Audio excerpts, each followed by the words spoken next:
favorites. I've written a number of poems that I'm really pleased with in my first collection of poetry poems of Boston, Just Beyond from the Back Bay to the Back Ward. The one on the Pick of the Month, the Small Press Review, got some good reviews. I read that today. Yeah, yep, you read that today, and a lot of those are from the psychiatric ward.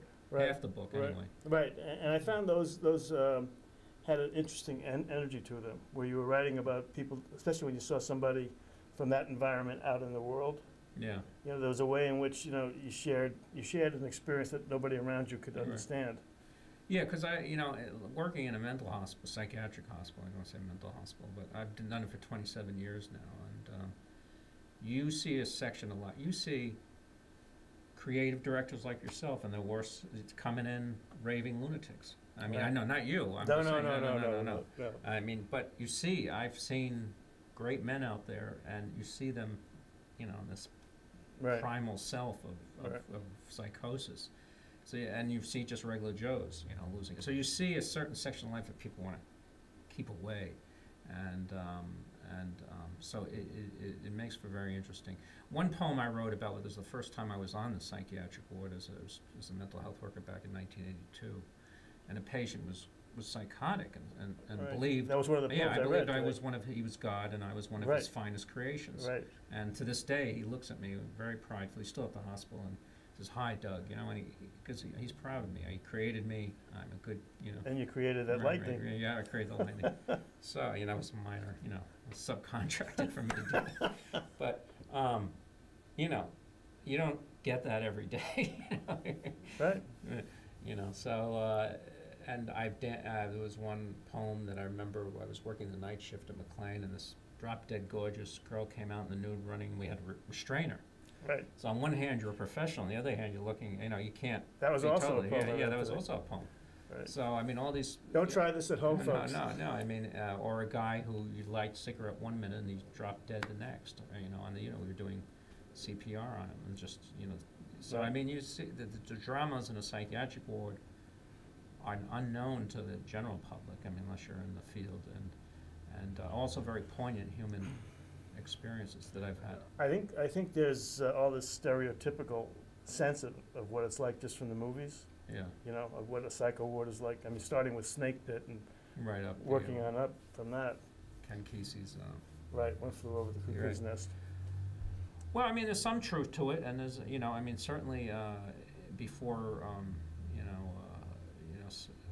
psychiatric drugs and things like that, you know, there were lobotomies. People were doing lobotomies. I was talking about the old movies and stuff like. We don't do that anymore. And there were, you know, pretty crude forms of shock therapy and all that stuff. Things have changed since now. You know, in a good psychiatric hospital, it's group therapy, but it's not as good as it was 10 years ago or 20 because of insurance. Now everything's much shorter, so it's more of a stabilization and get people out. But when I was working at McLean, I did for 10 years at least. When I was working inpatient, part of that time I was doing poetry groups in various units inpatient, and I published patient poems, and we had weekly groups, and a lot of people really appreciated it because on the unit, and there was a major article in the Living Arts section of the Globe. I saw that. And about what I was doing, and you know, it was patients really liked it because everything else was like, you know, anger management, medication groups, and this was a way for them to address, you know, feel like a human being, you know. And it spoke to a different part of them. Right. That wasn't generally being nurtured. Right. Everything was clinical, you know. Right. How does doing something like that, running a group like that, affect your poetry, do you think? At the psychiatric hospital?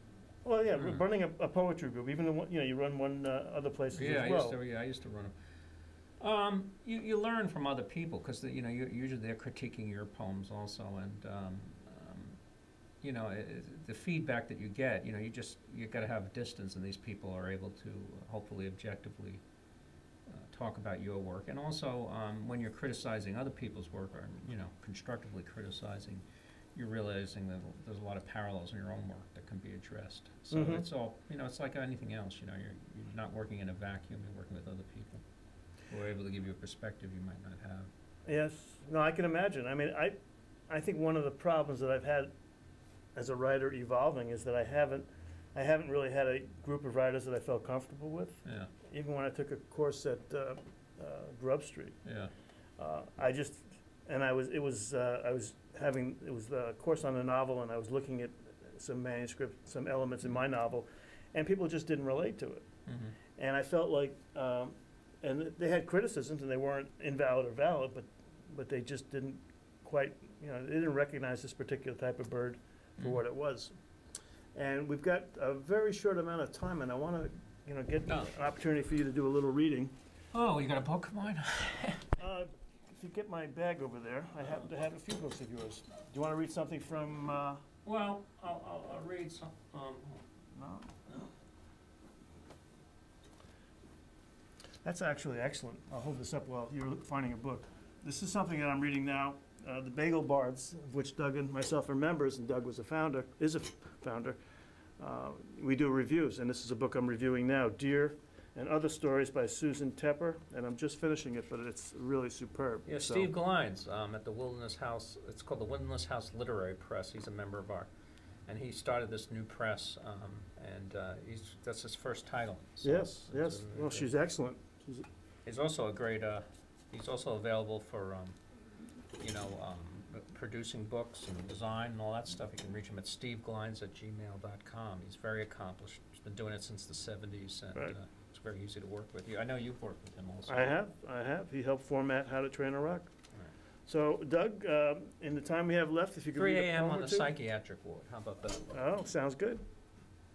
My flashlight beamed on the usual bed-bound bodies breathing under layers.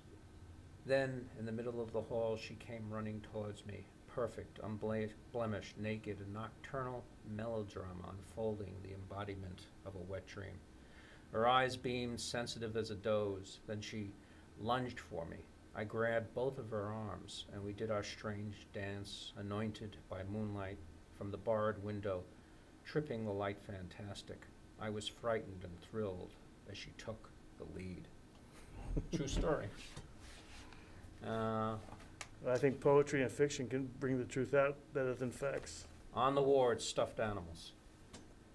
At night, as you check the rooms, the flashlight discovers these animals, attached to grown women like suckling babes, held tightly against the darkness. Memories of morning abandonment, the deep chasms that were never bridged. On these lonely nights, any union will do.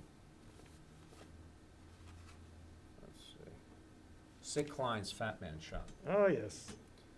The sign, a flashing fat man, clad only in an inexpensive underwear, loomed outside a rooming house window, like a shut-in's desperate move of self-exposure, comforting us with the notion that there is indeed a fit for any size man.